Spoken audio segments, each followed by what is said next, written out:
నా యొక్క ఎల్ఐసి కస్టమర్లకు, శ్రేయోభిలాషులకు, బంధుమిత్రులందరికీ very very good morning. My dear friends, మీకు ఎల్ఐసిలో సరిపడా ఇన్సూరెన్స్ ఉందా లేదా ఒక్కసారి చెక్ చేసుకోండి. మీ కుటుంబ సభ్యులందరికీ కూడా మీ యొక్క హెచ్ఎల్వి చార్ట్ ప్రకారంగా ఇన్సూరెన్స్ ఉందా లేదా అనేది ఒక్కసారి చెక్ చేసుకోండి.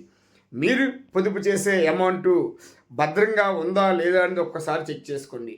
మీ యొక్క ఇన్వెస్ట్మెంటు షేర్ మార్కెట్లో కానీ అలాగే గ్యారంటీ రిటర్న్స్ వచ్చే పాలసీల్లో పెట్టుబడి పెడుతున్నారా లేదా ఒక్కసారి చెక్ చేసుకోండి. మీకు ఏమైనా ఎల్ఐసి నుంచి ఏమైనా డౌట్స్ ఉన్నా నన్ను సంప్రదించండి. శ్రీ తులసి ఇన్సూరెన్స్ అకాడమీని సంప్రదిస్తే మీ యొక్క ఎల్ఐసి నుంచి ఏదైనా డౌట్స్ ఉన్నా డౌట్స్ అన్నీ కూడా క్లారిఫై చేయడానికి నేను కానీ మా స్టాఫ్ కానీ మీకు అందుబాటులో ఉంటాం కాబట్టి నమస్తే, థ్యాంక్ యూ. ఉంటాం కాబట్టి